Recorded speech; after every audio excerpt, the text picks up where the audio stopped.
The doctor looked at my test results, then looked at my ex-wife and said 4 words that split my life into before and after. These aren't both yours. I was sitting in a plastic chair in a conference room on the 4th floor of Nationwide Children's Hospital in Columbus, Ohio, still wearing my work boots with concrete dust on the soles and steel in the toes, because I had driven 40 mi from a bridge construction site in Newark without stopping to change, without stopping to eat, without stopping for anything because my daughter was dying and none of that mattered. My ex-wife was sitting across from me. Jocelyn Egan, 37 years old, pharmaceutical sales representative, the woman who had stood in a courtroom 3 years ago and convinced a judge that I was too dangerous, too unstable, too blue-collar to raise my own children. She had walked out of that courtroom with full custody of our twins, and I had walked out with a supervised visitation scheduled that she spent the next 3 years making sure I could never use. And now we were sitting in a hospital together because our daughter Margot had cancer, and the doctor had just told us something that made the air in the room disappear. These aren't both yours. But before I tell you what those words meant, before I tell you what happened in the 60 seconds after Dr. Lena Vasquez said them, I need to tell you about the phone call because that's where this story really begins. Not in a hospital, in a truck on a Tuesday afternoon in October 2024, 40 mi from the children I hadn't been allowed to see in 14 months. I was 60 feet in the air when my phone rang. That's not a metaphor. I'm a structural iron worker. I build the skeletons of buildings and bridges, the steel frames that everything else hangs on. On October 8, 2024, I was walking a beam on a bridge replacement project over the Licking River outside Newark, Ohio, bolting a cross brace to a vertical column in a wind that was trying very hard to convince me that humans weren't designed to work at this altitude. My phone was in my vest pocket. It had been buzzing all morning, which I ignored because you don't answer phones 60 feet above a river while holding an impact wrench that weighs 11 kg. At lunch break, I climbed down, sat on a stack of I-beams, and checked my phone. 3 missed calls from a number I didn't recognize. 1 voicemail. I pressed play. Thatcher, it's Jocelyn. I almost dropped the phone. Not because of the height, not because of the wind, because I hadn't heard my ex-wife's voice in 14 months. The last time I heard it was through a lawyer's speakerphone telling me that my request for a modified visitation had been denied again, and that any further attempts to contact the children outside the approved schedule would be met with a restraining order. Thatcher hits Margot. She's sick. She needs you. A pause. Her voice cracked, which was something I had never heard from Jocelyn Egan. Jocelyn didn't crack.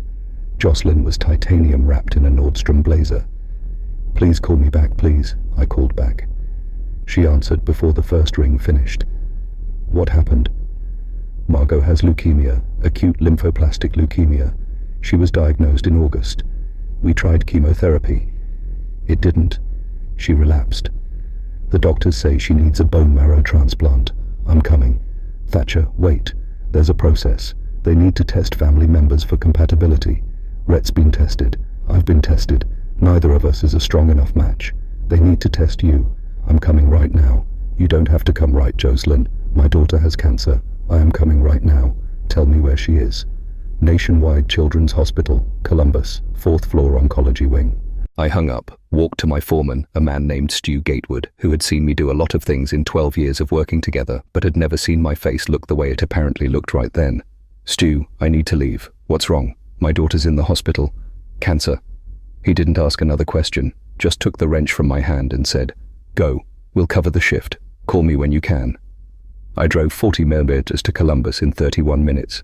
I don't remember most of the drive. I remember the exit signs. I remember the parking garage at the hospital. I remember walking through the lobby in my work boots, concrete dust on my jeans, my hard hat still clipped to my belt because I'd forgotten to take it off. And I remember the nurse at the front desk looking at me like I was either lost or in the wrong building.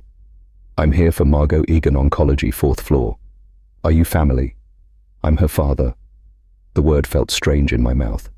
Not because it wasn't true, but because I hadn't been allowed to use it in 3 years. I'm her father. 3 words that used to be the simplest fact of my life and had become the most contested. The elevator opened on the 4th floor. I turned the corner toward the oncology wing, and I saw them. Rhett first. My son, 8 years old, sitting in a chair outside a hospital room, his legs dangling, a book in his lap that he wasn't reading. He was bigger than the last time I'd seen him. His face had changed, the roundness of early childhood replaced by the beginnings of the angular features he was going to have as a man. features that looked like mine. He saw me. His body stiffened. He didn't run to me. He didn't smile. He sat in that chair with his arms crossed, watching me approach with the cautious assessment of a child who has been taught to be suspicious of the person he used to trust completely. "Hey, buddy." Hi. Not Dad. Not Daddy. Just hi. A word with no warmth in it, placed like a boundary marker between us. "Can I go in and see your sister?" Mom said to wait. "I'm not going to wait, Rhett, but I'll be quick." I pushed open the door. Margot was in the bed. 8 years old, the same age as her brother, born 7 minutes after him on November the 3rd, 2015 at Mount Carmel East Hospital in Columbus, Ohio at 4:47 in the afternoon, weighing 6 pounds and 2 oz with a cry that sounded like a bird and a grip on my finger that felt like a promise. She didn't look like that anymore. She was thin, pale, the kind of pale that comes from inside, not from lack of sun. Her hair was gone. The dark curls that she'd had since she was a toddler, the ones she used to twist around her finger when she was concentrating, gone. An IV line ran from her arm to a bag of something clear hanging from a metal pole. Her eyes were closed. I stood in the doorway, my work boots on the hospital floor, my hard hat on my belt, concrete dust on my clothes, 60 feet of altitude in my muscles, and 40 mi of panic in my blood. And my daughter, my little girl, lying in a bed that was too big for her, in a fight that was too big for anyone.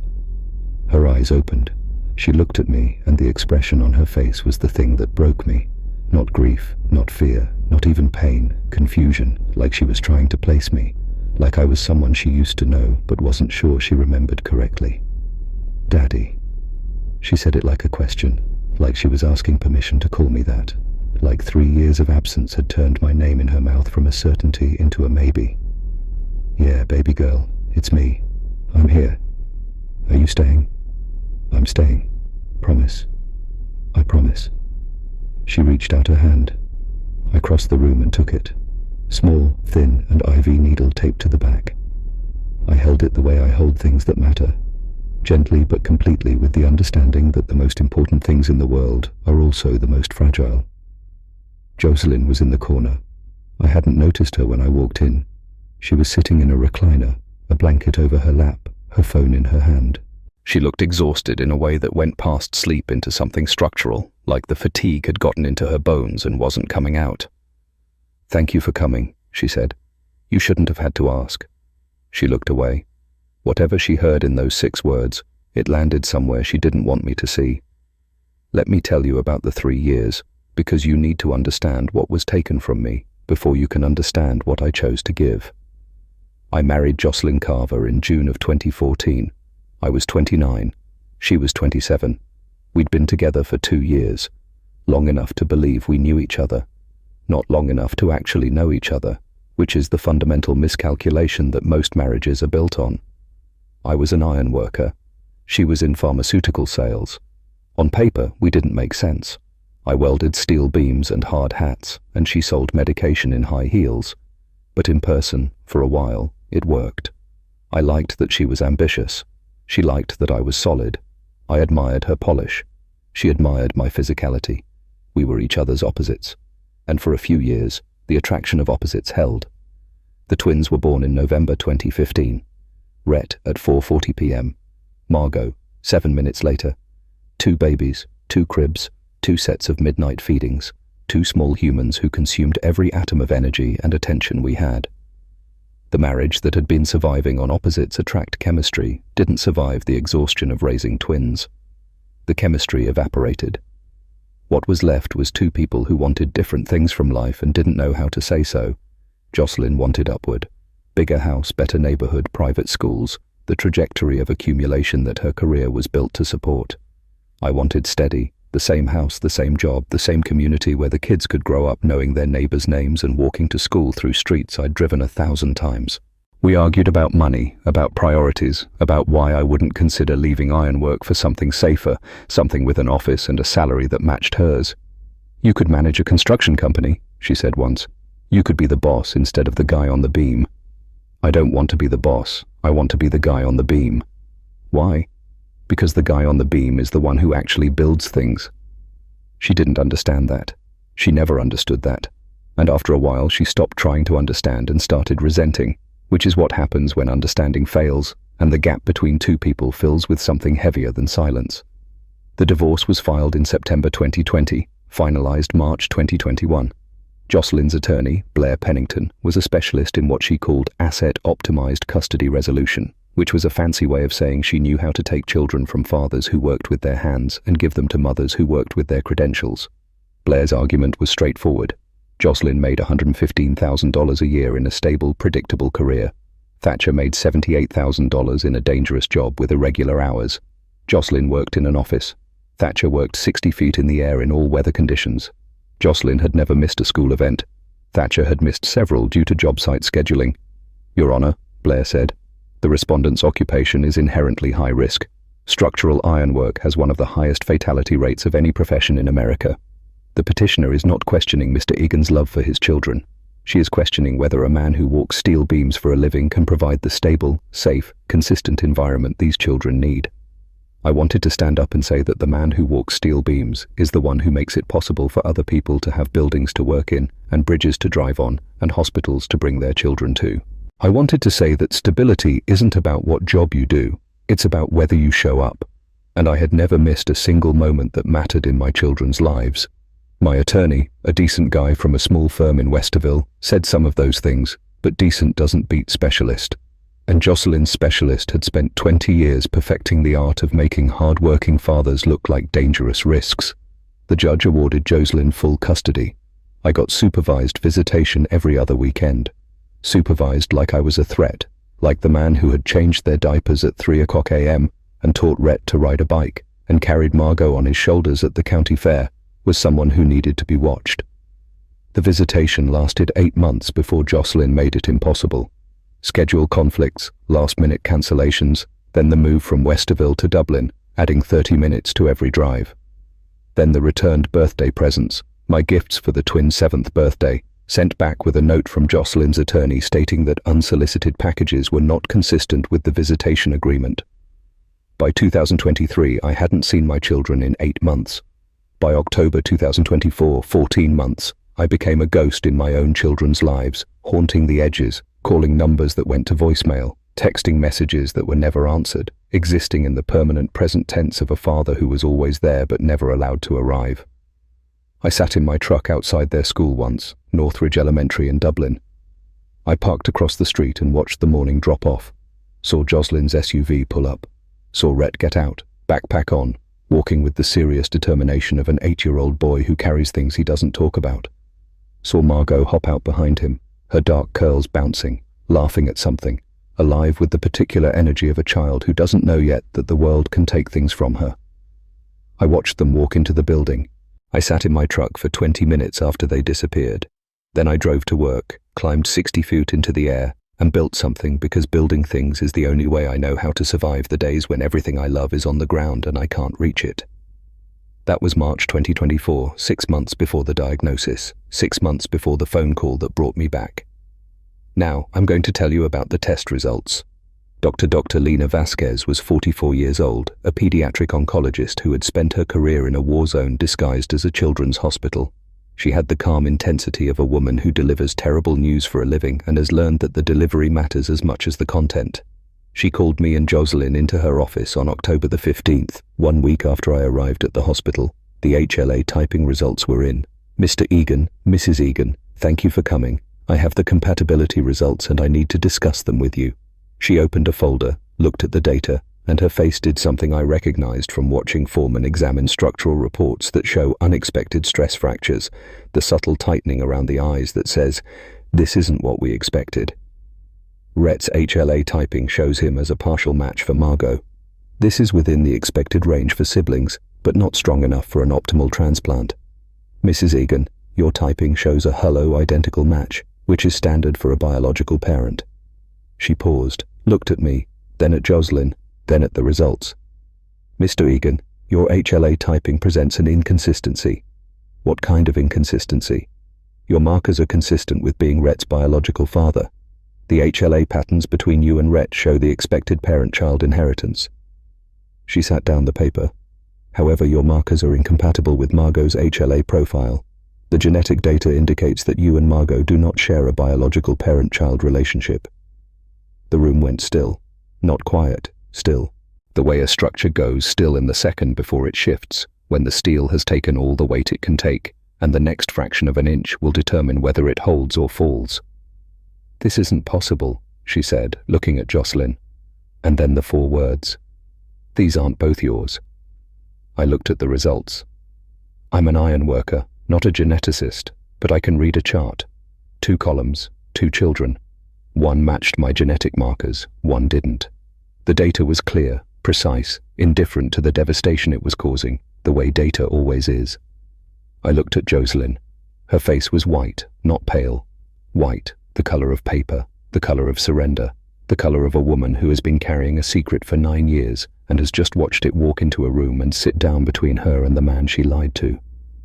"Jocelyn," she didn't speak. "Who?" 1 word, 1 syllable. The smallest question a man can ask that contains the largest betrayal a marriage can hold. She closed her eyes. When she opened them, there were tears, but they weren't the tears of someone who is sad. They were the tears of someone who has been caught, and the relief and the shame are so tangled together that the body doesn't know which one to cry about.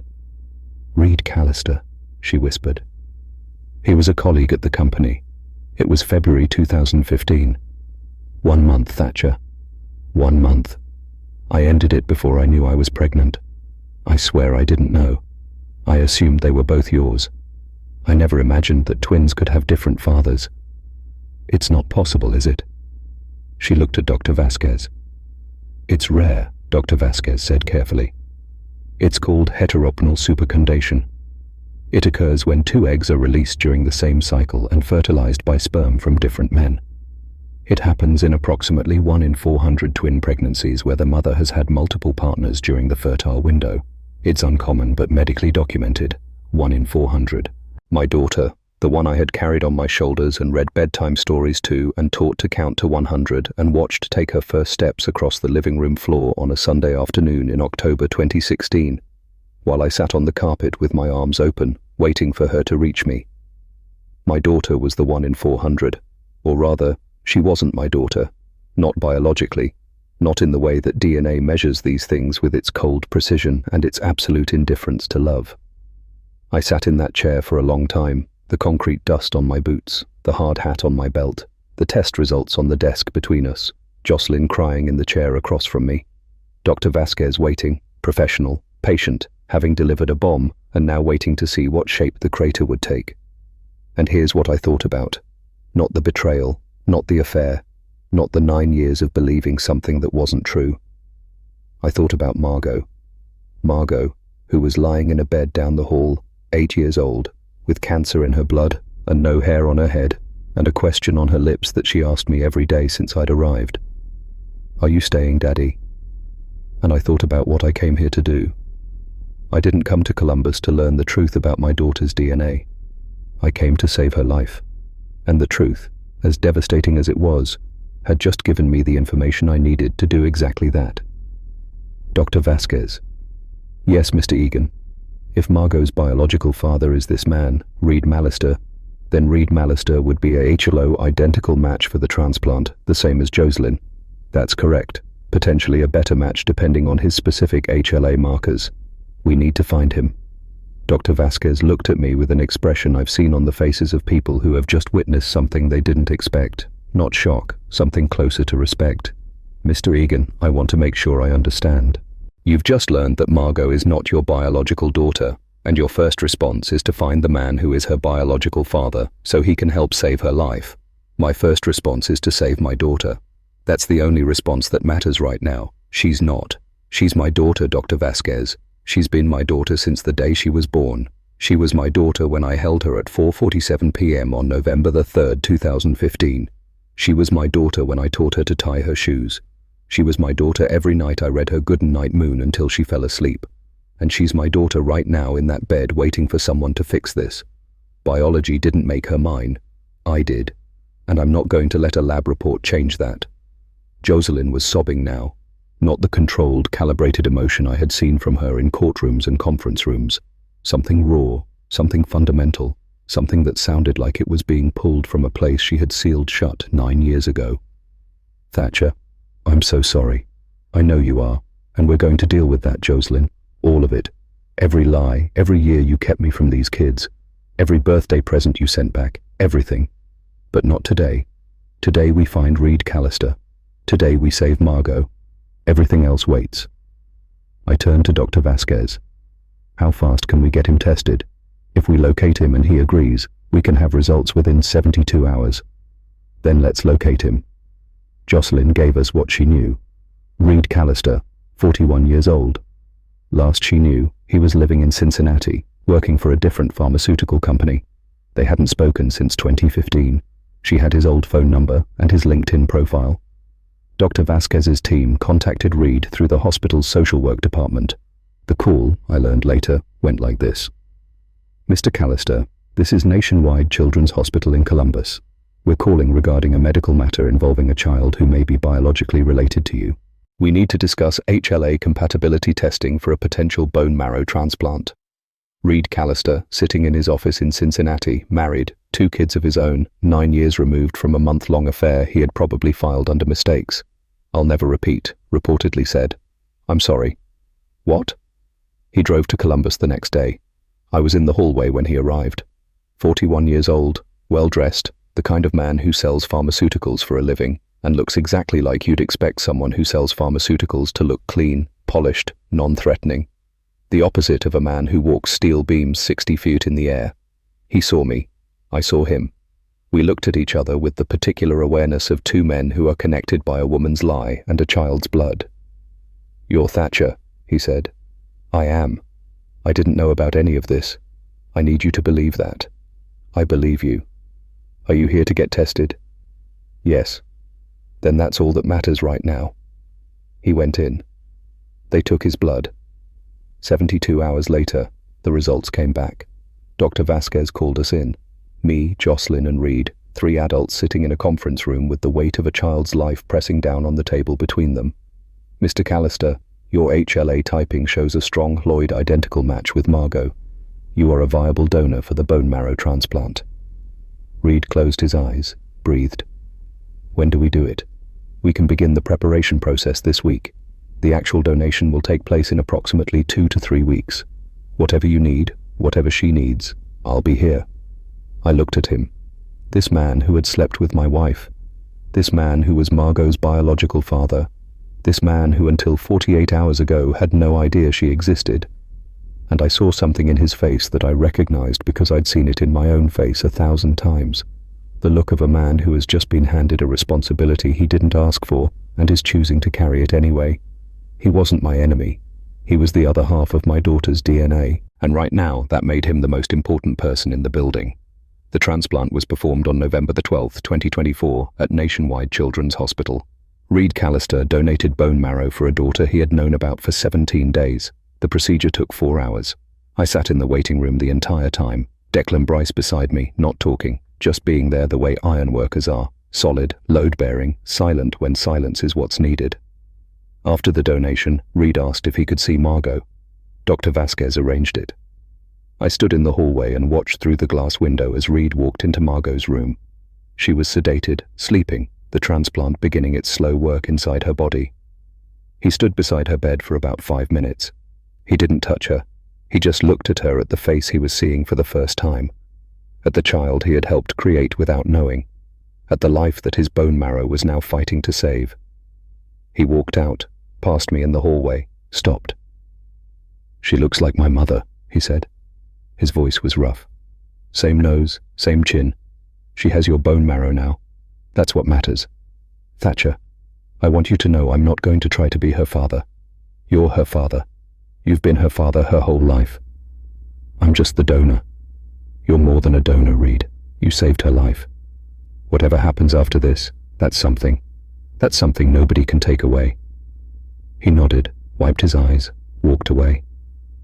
I watched him go, and I felt something I did not expect to feel toward the man who had slept with my wife 9 years ago. Gratitude. Because without him, without his DNA, without the affair I wish had never happened, Margot wouldn't exist. And without his bone marrow, she might not survive.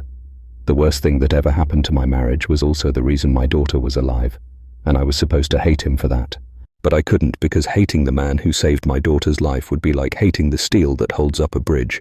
You might not like how it got there, but you can't deny that it's the thing keeping everyone from falling. Margot's recovery took weeks.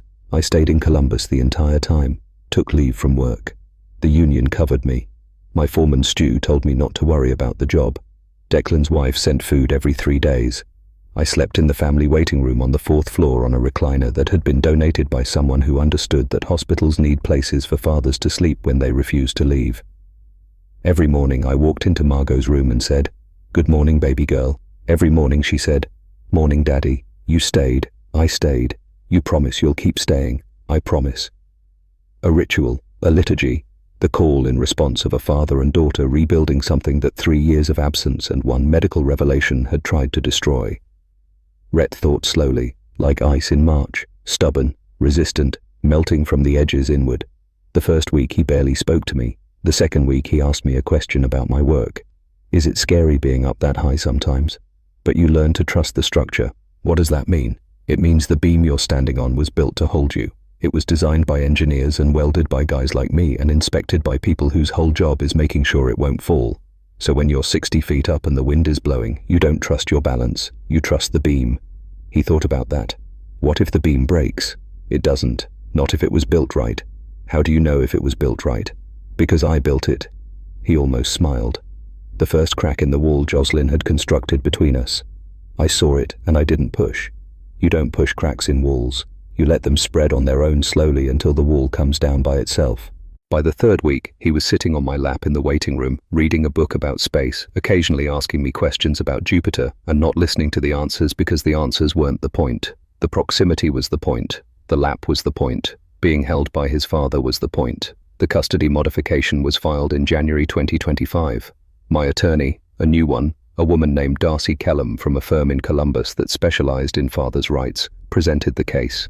3 years of denied visitation, returned birthday presents, the move from Westerville to Dublin designed to create distance, the 14 months of complete separation, and the fact that when Margot was diagnosed with cancer, I was the one who showed up, who stayed, who slept in a hospital recliner for 6 weeks, while Jocelyn, for all her polished superiority, needed me there because she couldn't do it alone. Jocelyn didn't fight it. I think the revelation at the hospital had broken something in her that she couldn't reassemble. Not the marriage, which was already broken, but the narrative.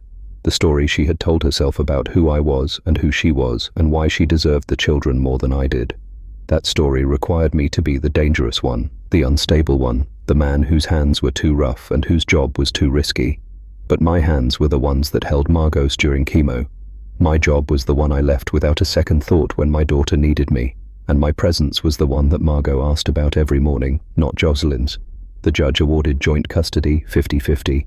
Rhett and Margot would split their time between Columbus and my apartment in Newark, which I was already upgrading to a 2-bedroom, so each of them would have their own space.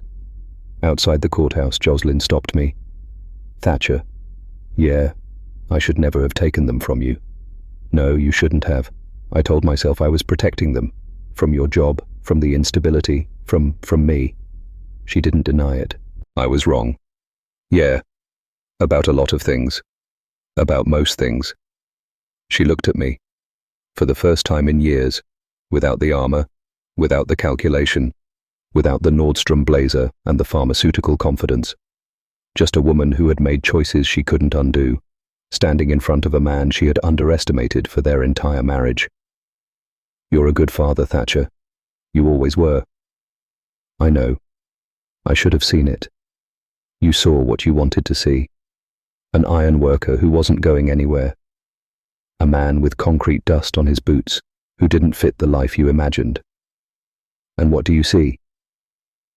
I looked at her, thought about it, gave her the honest answer.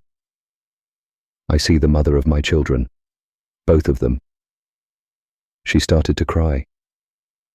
I didn't comfort her, not because I was being cruel, but because comfort between us had to be rebuilt from the ground up, and we weren't there yet. We might never be, but I wasn't going to pretend she was nothing to me, because she was the mother of Rhett, and in every way that mattered, the mother of Margot. Biology had complicated that it hadn't erased it. 4 months have passed since the transplant. It's March the 2025 now. Ohio spring, which means the ground is thawing and the construction season is starting, and I'm back on the beams, 60 feet up, building things. Margot is in remission. The transplant took. Her blood counts are climbing. Her hair is coming back. Not the dark curls yet, but a soft buzz that she rubs with her palm every morning, like she's checking to make sure it's real. She's gained 4 pounds. She laughs again. She draws pictures of horses and dogs and a man standing on top of a bridge, which she says is me, even though the proportions suggest I'm roughly 40 at tall and made of rectangles. She calls me every night before bed.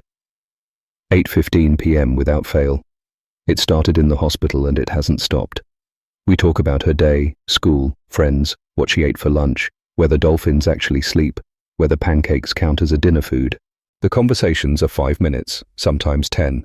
Never about anything important and always about everything that matters. Rhett is different now. The wall is down, not all at once. Walls don't come down all at once. They come down brick by brick, conversation by conversation, lap sitting by lap sitting.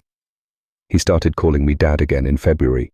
He did it without announcement, without ceremony, just switched from Thatcher to Dad mid-sentence one afternoon, like he decided the old word still fit and he was putting it back on. I haven't told Margot about the biology. She's 8. She doesn't need to know yet. Maybe she'll need to know someday for medical records, for family history, for the particular kind of truth that every person deserves about where they come from. But not now. Now she needs to recover. Now she needs to be a kid. Now she needs to know that her father is the man who shows up at her hospital bed and stays. Reed Callister checks in every few weeks. A text, usually short, careful. The texts of a man navigating a situation that has no manual. How's she doing? I send back updates, photos sometimes. He doesn't ask for more. He understands the boundaries without being told, which I respect. His wife knows everything. They're working through it. That's their story, not mine. My mother, Colleen, drove down from Zanesville last weekend with a pot of Irish stew and opinion about everything that had happened, which she delivered in the kitchen while I ate. That woman kept your children from you for 3 years. 3 years, Thatcher. I know, Mom. And she was carrying another man's child the entire marriage and never told you. I know. And you still showed up at that hospital. She's my daughter, Mom. I know she is. That's what I'm saying. I'm saying you showed up because you're your father's son.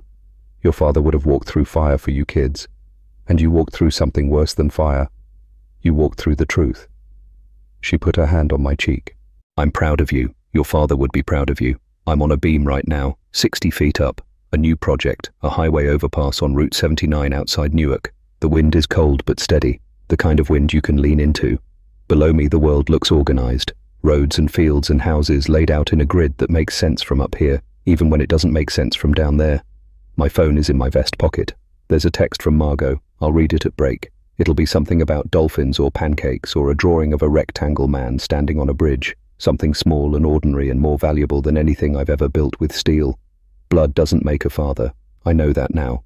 Blood is biology. Blood is data on a chart. HLA markers in a column. A lab result that a doctor reads with a furrowed brow. Blood is the reason the doctor said these aren't both yours. But showing up is what makes a father. Showing up at 4:47 p.m. on a Tuesday in November to hold a baby who just arrived. Showing up at 3:00 a.m. for midnight feedings. Showing up at school plays and soccer, games and hospital beds. Showing up in a pair of work boots with concrete dust on the soles because your daughter has cancer and nothing else matters. Showing up the morning after you learn the truth and the morning after that and every morning after that because a promise is a promise and you told her you would stay. I stayed. I'm staying. 1 foot in front of the other, 60 feet up, the beam holds. It was built right now. I want to ask you something. What would you do if you discovered that your child, the child you raised and loved and fought for, wasn't biologically yours? Would you walk away? Would you let the betrayal win? Would you let a lab report redefine what your heart already knows? Or would you show up anyway? Would you find the man whose DNA your daughter carries and ask him to save her life? Would you stand in a hospital hallway and watch him meet the child you raised and feel grateful instead of angry because his existence is the reason your daughter might survive? And here's the hardest question of all. What makes a father? Is it blood? Is it DNA? Is it a chart in a doctor's office? Or is it the man who shows up every day, every night, every moment, and says, I'm here. I'm staying. You're mine. Drop your answer in the comments. I read every single one.